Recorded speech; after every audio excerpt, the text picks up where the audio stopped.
What's up, YouTube? Welcome back to the channel, Rough Country Garage, where we're all about rough country products. And if you've been following me for a while, you know that we love Cherokees. I've got a TJ, but one thing that we've always wanted is a Comanche. And as you can see behind me here, we finally were able to find one for a fair price. Side note, I paid $2,000 for this Jeep. It is a 4-liter, 5-speed, 4-wheel drive, short wheelbase. And the body is super straight, no major rust to speak of. Got some surface rust in some different places. Don't know if it runs yet or not. Pretty much, you know all the typical things that are wrong with the 4-liter engine. Fellow that I bought it from said they put new injectors in it. And so anyway, I've been watching a new show on Motor Trend. I'm sure probably a lot of you are familiar with it, Roadworthy Rescues, where Derek goes in and rescues these vehicles that have been sitting for years and years and years and gets them running again. So he's inspired me, right? This is a non-running, well, to me, it doesn't have a battery in it, so I can't test it. We're gonna have to put a battery in it. But it's been sitting for a while. The guy could barely find the key, so that was interesting. Doesn't have a title, so we're gonna have to go through that process to find a title for it. But he's also got, Derek also has a channel on YouTube called Vice Grip Garage, and I'm addicted. So Derek, if this makes it to you, if you hear your name mentioned, just know that you've inspired me. I love watching the show. And so this is going to be our first project with your inspiration, and I'm hoping that it all turns out good, because I've got a great starting point here. So I'm going to walk you around the vehicle, and I'm going to show you some of the ins and outs. You know, it's always interesting when you find a vehicle like this to see what people have done to either keep it running or try to get it running or whatever. So we've got some of that going on. But for the most part, it's a great paint package. I love the gray. I love the stripes. Like Derek uses his product called Shine Juice. I doubt very seriously that I'm going to repaint this vehicle, but who knows? I mean, this could be a total restoration job. It just depends on what we, you know, how much I love it when I get into it. But let me walk you through it, and you'll get to see what I'm talking about. All right, so here we have it. You can tell just by looking at it. I mean, it's pretty straight. It's nice and clean as far as the body goes. Pretty typical fashion. These things fade out. We'll replace all of those. We'll get new lenses for it and all. And only body damage, really major body damage to speak of, is right there on the door panel, which you can see. But the door's shut nice and tight. You got some damage there on the bed. And one thing, when we picked this truck up, one thing you'll see here, it had a toolbox in it, and you'll probably notice that from the very first picture that I posted at the start of the other video. And it also had the bed liner in it. And those of you that are familiar with bed liners and all from back in the day, before the invention of rhino lining and all that good stuff, you can see the damage that it does to the bed. And I mean, it just destroys the paint. So there's all kinds of flaking and all that good stuff here on the bed. But look at the bed. The bed is nice and straight. Just got some scuff marks and stuff. It's got a sliding rear glass window. It also came with a solid window. We're going to try to make this window work. But the latches are nice and tight. Everything's nice and tight. There doesn't appear to be any floor rusting or anything like that. And so as you'll notice, it's got a pretty, I don't know, destroyed bench seat in it. It's actually broken on that side. And you can see there's like 98.687% of the foam is missing. But there's the coveted 5-speed. Don't know if the 4-wheel drive works yet, but it's got the rubber floor mat. And I've sprayed down all of those like Derek does with the, you know, spray juice to try to break the bolts loose. We're going to try to do that because I have picked up those beauties right there, which is 2 bucket seats to go in this thing. I'm gonna clean those today. We'll probably just get the pressure washer to them, try to get some of that rust out of them, where the brackets were sitting in the chair. But the dash has got some cracking, but the glass is in good shape. Somebody tried to tint the windows. It is missing the headliner, which that'll be okay. But it's got all of the trim inside, all the door trim, and it came with an extra set of trim as well. Don't like the steering wheel. I wish it had the original Jeep 3-spoke, so we'll probably change that to a 3-spoke. But everything works. The windows roll up and down. One thing that you'll notice, it doesn't have the factory rear bumper. Somebody took the factory rear bumper off and put this heavy duty jewel on here. But in typical fashion, the tailgate handle was broken, and it was actually pretty bent right here, this on the inside. The clasp where it holds it was bent, so this tailgate wasn't even closing, but I've already fixed that. I didn't make a video for that. The bracket was bent, so we bent it back into shape enough for it to close. And I'm ordering the rebuild kit for the tailgate mechanism. And I put these little zip ties on there so that if those were to drop down in there, I can still find them. But anyway, this is going over to the captain's side, as Derek liked to call it.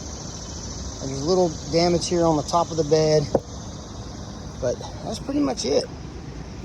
I mean, everything's nice and straight. Got all this stuff flaking off, which I'm not sure what we'll end up doing with that, but we will replace all the door seals, or at least make sure that they're all there, because on the window, these seals are missing, so we'll want to replace those for sure, just to try to keep it as weather tight as possible. But everything is there. They've added some extra gauges, which will be interesting to see why they did that. Have not tried to engage the 4-wheel drive shifter selector just yet, but anyway, no stereo, no speakers, but we can remedy all that. Now let's go under the hood. All right, so here we are under the hood. Everything is, well, if I can hold the camera straight, everything's here. We're definitely gonna have to replace the air box tube. Not quite sure what happened there. There is no air filter in it. I did notice something weird here too, which I've never noticed before on any of my Cherokees before. But the position of the radiator filler neck, the way that it encroaches on the air box, I've never seen that. And of course, this is what I was talking about, you know, engineering.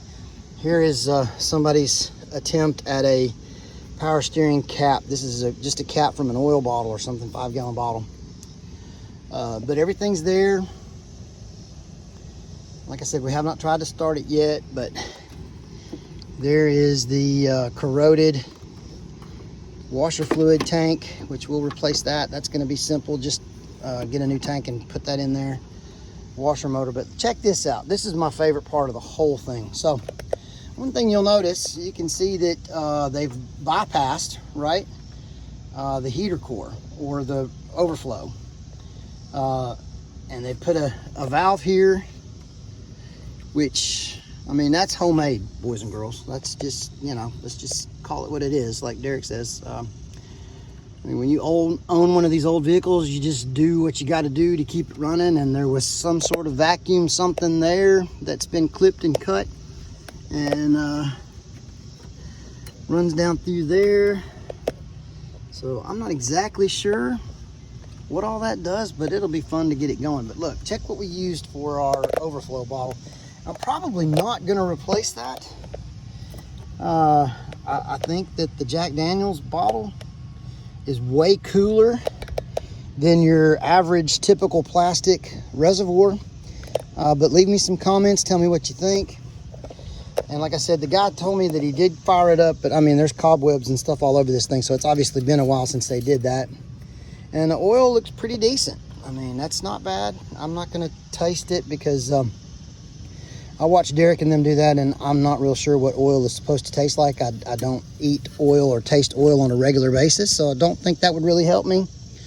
But I am curious about all this vacuum line stuff. So anyhow, no battery tray is empty, but it is there. And the battery tie downs are there. So it does have AC. I doubt highly that it works. I mean, but you know, it could. The belt is going to need to be replaced. Hopefully the water pump is good, but the fan blade is good. It does have the extra electric fan. And we got all kinds of things unplugged here. So, you know, this is unplugged and I don't know what that goes to. And I mean, you know, and look, I love that. It just could be dangling here, just rubbing all up against the belt. Yeah, that's okay. And then at some point there was something that was supposed to go into that holder right there. So, but it is the 4-liter and they're pretty bulletproof. And, you know, I know a lot of times you can get, if people let them overheat, you can get cracked heads. I can tell that the water pump has been into because there is a different color RCV there. So the water pump has probably been done, or at least the thermostat has been replaced.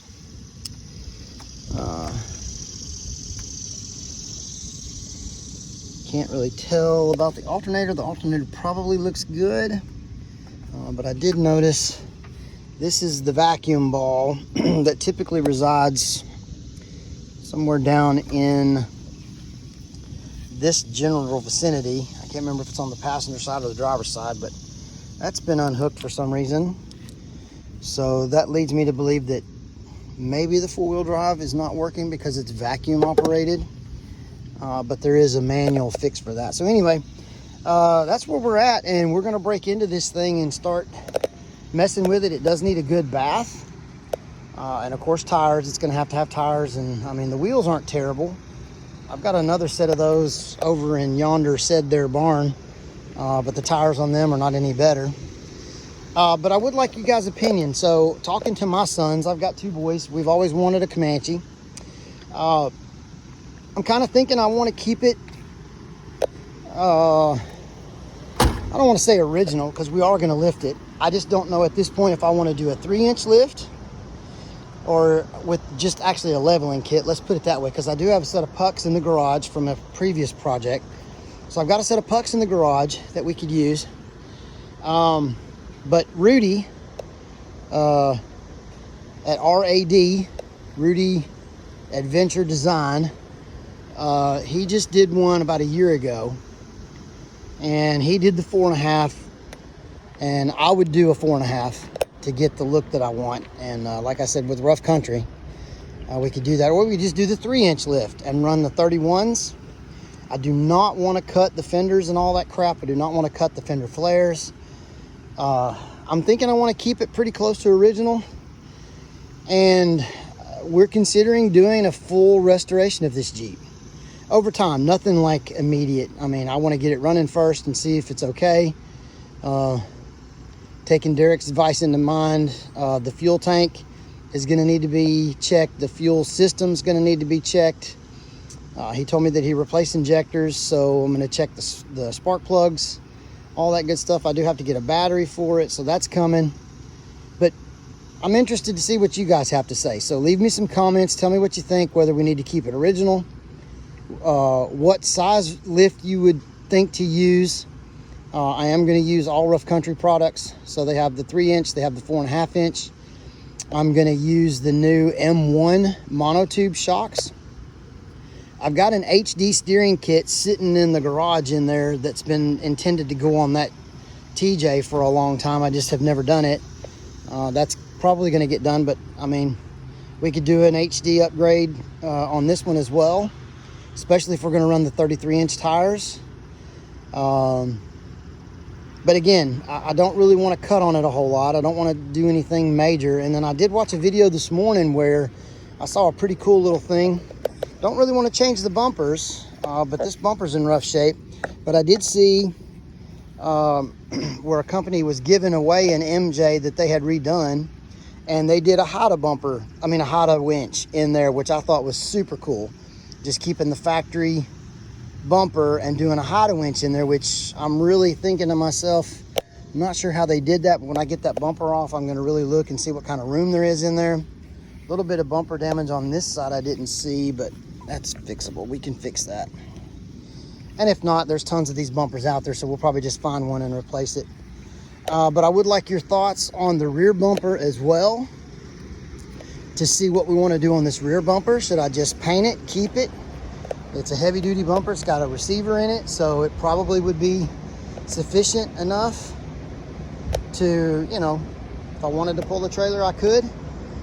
And then I do have the, like I said, the seats are going to get cleaned and installed, provided that we can get these crusty bolts out. Yeah, there's a little bit of, so you can see how crusty that side is right there. That one's a little crustier than the other side.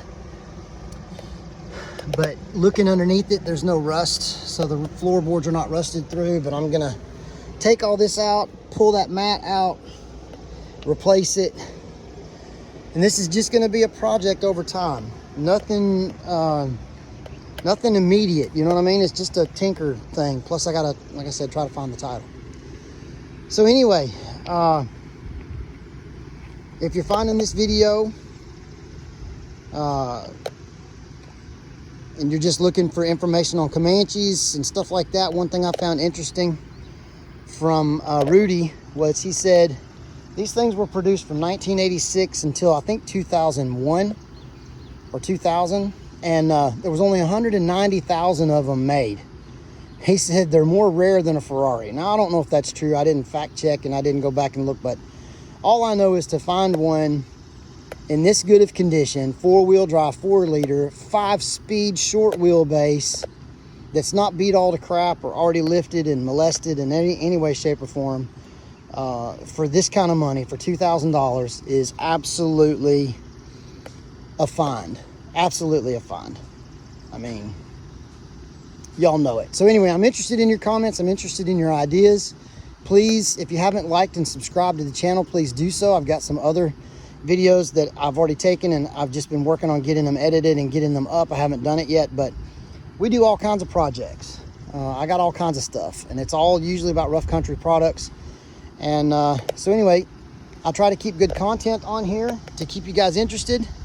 But I appreciate all of you who have already subscribed and who have already commented on different things. And again, this is a channel for you to let me know what your experience is with rough country products. If you know what you're running them on, what kind of results you're getting from them. The last couple of videos that we've posted have been about the tires. We bought, I think we've purchased 4 sets of tires now. Another family member of mine is fixing to get another set of tires. For my Tundra, I've got a set of the automatic steps coming. Just recently put the bed cover on there. Another family member put a bed cover on his Tacoma. So I got all kinds of videos to post, and I just haven't done it yet. But like I said, like and subscribe, follow along with this project. Give me your ideas, tell me what you want to see, and I'll keep posting as we get into things. So stay tuned. Thank you very much.